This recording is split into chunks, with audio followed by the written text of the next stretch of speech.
Hey guys, welcome back and happy Tuesday. I keep on thinking it's Wednesday for some reason, but it's absolutely not. I've had 4 shots of espresso, and yes, I definitely ate, so I am ready to come back and chat with you guys. I'm ready to drop some headlines and talk with you guys because I've missed you during the holiday season. And like I've said in my other pre-records, I just can't wait to get back to normal. However, we're not back to talk about me. We're back to talk about the fact that Housewives author Dave Quinn is now responding to Bethenny Frankel's diss and revealing who was drunk and who he spoke to for about 12 hours straight. What? We have all the details on that and more. But before we jump in, if you guys haven't already, go ahead, smash that like button. If you're not subscribed, get subscribed. And don't forget to hit that notification bell because, well, you don't want to miss anything we have coming up. With that, let's jump right in. It's time for all your binge-worthy pop culture news. Welcome to Up and Adam. All right, guys, so it looks like, we're very familiar with Dave Quinn, but it looks like he did a podcast. If you guys aren't familiar with Dave Quinn, he is one of the authors, well, the main author, even though Andy Cohen was part of the book too, of Not All Diamonds and Rosé, The Real Housewives Stories from the People Who Lived It, or something like that. The inside story of the Real Housewives from the People Who Lived It. Well, that book caused a lot of controversy because it was giving a lot of dirty details within the Housewives realm, things that we never actually got to see on the show, and it didn't. I mean, if you want to laugh at other people's expense, maybe it felt like a feel-good book, but it definitely had its red flags, in my opinion. I don't know. If I were like Sonia Morgan or Bethenny Frankel, I just don't know if I would have wanted to be mentioned in this book. Anyways, he went on the Two T's in a Pod podcast with Teddy Mellencamp and Tamra Judge, and he's reacting to Bethenny Frankel's shade. After the former Real Housewives of New York alumni, cast member, whatever you want to call her, dissed Dave's new book on Twitter, putting a spotlight on it, saying this is women bashing women, Dave responded to a comment made by Tamra. It was said, well, Tamra shared her reaction. I'm like, didn't you build your whole career on Real Housewives of New York, putting women down? And that was her reaction to a tweet on the December 24th episode of Two T's in a Pod. And he actually replied to this. I certainly think a lot of people feel the same way that you do about that. I think Bethenny certainly had a view towards this, and she's trying to move on from that. My questions weren't about putting people down. There were plenty of people who chose not to put anybody down. In addition to Bethenny refusing to participate in his book, Dave was also unable to hold interviews with Alex McCord and Simon Van Kampen, who starred alongside Bethenny on Real Housewives of New York for 2 seasons. I know you guys didn't forget about Simon and Alex. Simon and Alex wanted to be at the front and center of every major event. They were trying to be, photographed all over New York as these new socialites. Simon cared heavily about his fashion, which some people do. I mean, I'm always in all black from head to toe, but Simon loved his fashion and he always wanted to attend whatever the women were doing. So sometimes the housewives had a problem with Simon. And now if you look at them, well, they haven't been on the show because once Alex and Simon were let go, they bashed the hell out of the network. Bad. Okay. He said, this is what Dave Quinn said. I was very upset about not getting Alex McCord and Simon Van Kampen. I thought that they would be so interesting to have. They've moved to Australia. I think they are really gone from this whole world and they don't really want to go back. Although Brandi Glanville, formerly on The Real Housewives of Beverly Hills, was able to participate, Dave revealed that she got drunk throughout the interview. What? Why am I not surprised by this? Okay, Brandi, you're funny.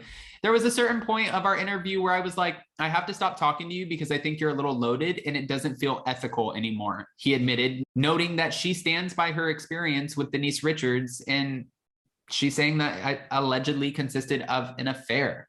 As for who he spoke to for about 12 hours straight, that honor goes to ex-Real Housewives of New York cast member Carol Radziwill. Carol Radziwill and I talked for 12 hours straight. So that for me is always going to be my favorite, he explained.